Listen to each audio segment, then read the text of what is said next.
Yeah, you're asking me to be a mind reader, and I can't really do it. But I'll say that when the decision was announced to change the Constitution and have a referendum, as I looked at the changes, I thought at the time that this would be a natural consequence of those changes. The wife of the president, Mary Bon Alieva, would become vice president. Excuse me. The timing, I'm not so sure about. I don't really know why he chose this particular point to make this decision. But for people looking on from the outside world, that really is an unusual development. We've had experience in our own country of the brother of President Kennedy being named Attorney General and playing a very close role as an advisor. President Clinton's wife, Hillary Clinton, during his first administration, played a role on health care, unofficially, a government role, but not in a formal sense.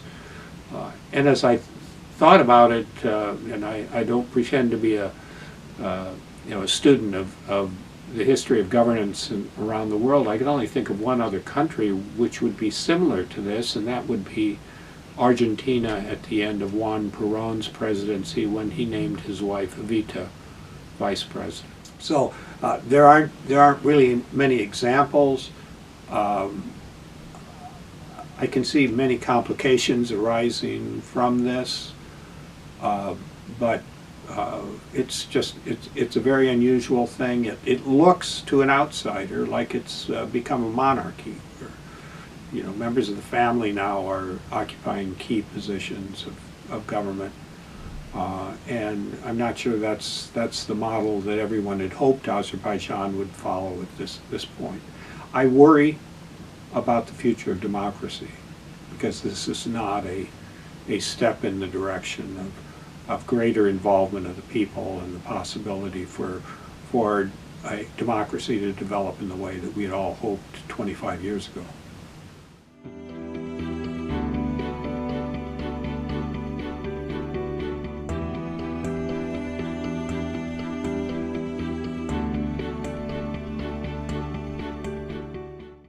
Well, it could be that, to have not all the attention always on him and what he's doing. She has a different image. She's, in a public sense, she's been portrayed as someone concerned about Azerbaijani society, art, and culture. When I was ambassador, my wife Anne, along with Mary Bon, organized a group called the Friends of Azerbaijani Culture to raise money to support the development of traditional Azerbaijani culture during a time before there was a lot of oil revenue. And so, she showed a genuine interest in helping things culturally in Azerbaijan. So it's a different image than if you will, a traditional politician who may have spent years either in the apparat or in the Milli Majlis. But I think that really doesn't in any way help the image of Azerbaijan, because at the same time this is going on, as you know, families of journalists and people who are in exile have been arrested, called in, well, maybe not arrested, but certainly called in the police station to be questioned. This is not, again, the kind of image that you want to have if you are concerned about what the rest of the world thinks. And it seems like I would go back to December of 2014 when Ramiz Mekhtiev issued his rather long polemic. From that point, it became clear to me that this current regime really wasn't going to care that much what the West thought, what the United States thought, and pursue a path that unfortunately has led to where we are today, of the appearance of an increasingly autocratic regime where corruption unfortunately is still rife.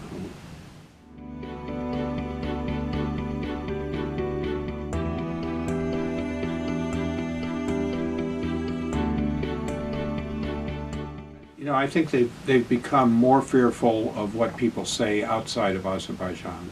So that, you know, to me it's interesting that some of the people who've been arrested or the family members are people, are of people who, you know, use social media or are working outside of Azerbaijan and have, you know, posted things on Facebook that are critical of the government. It's taken it a step further. I mean, it's one thing to arrest journalists inside Azerbaijan who may, you know, try to pursue, you know, freedom of expression and independent media. But now to take it even one step further, where you're going after the families of people who haven't been convicted of anything but are outside the country, it's a sign of I think of greater concern about vulnerability of the regime to criticism. And so I don't, you know, to me nothing like this happens by accident in Azerbaijan. I don't understand the precise connections, but I would imagine there is a connection, that the government is saying, look, the regime is saying we're going to do this and we won't allow any criticism, and if you do criticize us from abroad, we will touch your families. But to be fair, I mean, they don't even get any criticism, face any criticism No, from the well, Western I mean, that's another interesting thing about the timing, and maybe the fact that the U.S. government is going through this rather lengthy transition period made Ilham Aliyev feel, well, I can do this and I won't face any criticism. He's assuming that the Trump administration will be less concerned about human rights and democracy issues than the Obama administration. But I just saw this morning a piece in the Washington Post where they were congratulating the Trump administration for the hard line it was taking on human rights and democracy violations in Venezuela. Well, that, you know, we don't, if there are unknowns about what's going on in Baku, there are unknowns about what's going on in Washington. So it may be incorrect to assume that this transition period where we aren't paying as much attention to this and a whole range of other problems is going to continue. It's you know, there's a certain risk associated with assuming that they're going to be able to continue along this path of greater and greater repression.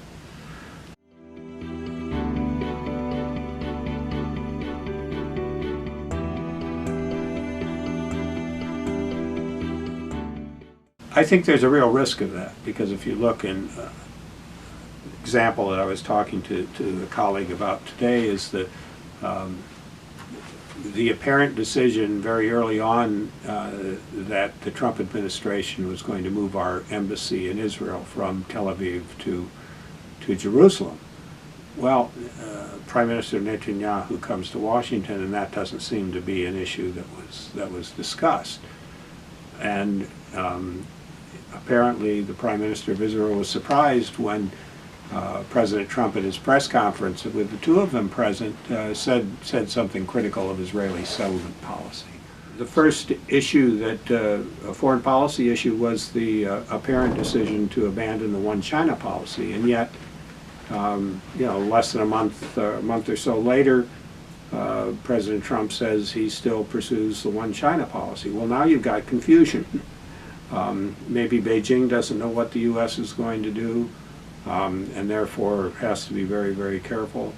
And if you know, they move too quickly one way or another, there are going to be consequences. So it is, I think, in other places as well, and Azerbaijan may be one of those.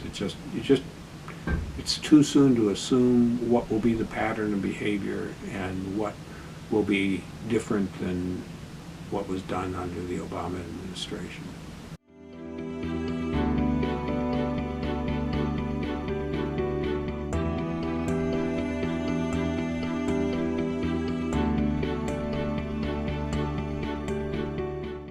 Now, if the United States, you know, again, there's ambiguity in what the administration has said. My assumption was, given everything that was said during the campaign and during the transition period, that the United States would quickly move to abandon the 5+1 agreement on nuclear. That hasn't happened yet. Yet, Israel is pretty confident the United States is going to take a harder line. Well, let's say we did do that. It would put Azerbaijan in a very difficult position because they are seen as being not only pro-Israeli but to a certain degree pro-American. If suddenly we reimpose sanctions on Iran, or even worse, if there was some kind of military action, Azerbaijan would be very vulnerable to Iranian retaliation. And we saw just a small example of that after Netanyahu came to Baku. Not that long after, maybe a month, if it wasn't the Iranian ambassador, officials of the Iranian embassy met with Rael. I think it was Rael. Mm-hmm. Well, that's something the Iranians have been very careful about. Yet, as an outsider looking at, I see that is a way of sending a message.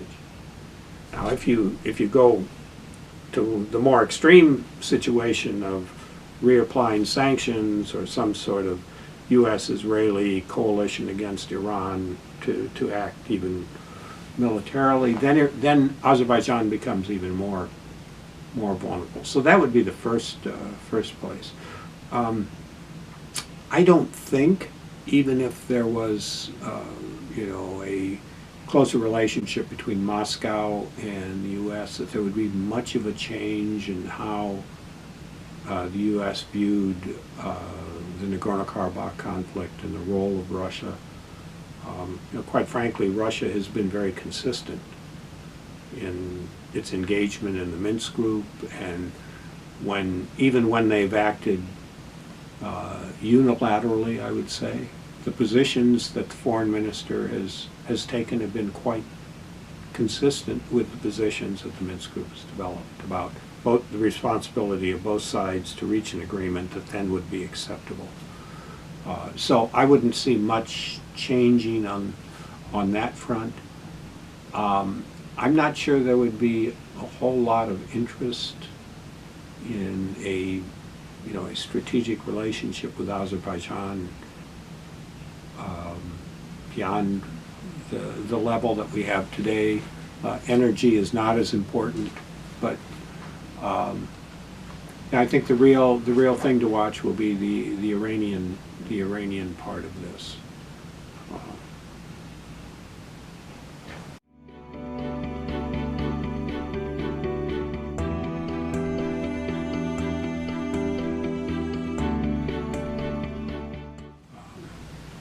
Again, if the steps that have been taken in the last days are aimed at solidifying an autocratic regime, and there's no other way to describe it than that, then I find it hard for them to somehow kind of control the levers in a way. The accelerator is going forward on that, and rather than open opportunities for freedom of expression and building democracy, they're shutting them down, even to a level which outsiders would look at and say, why are you worried about what somebody puts on their Facebook page? Unless you really are worried.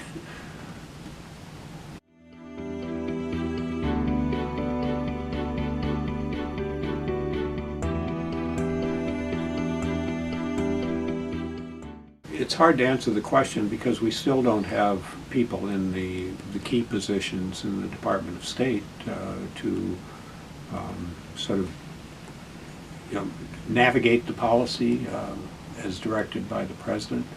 So it's very difficult to say when you just have acting assistant secretaries and all.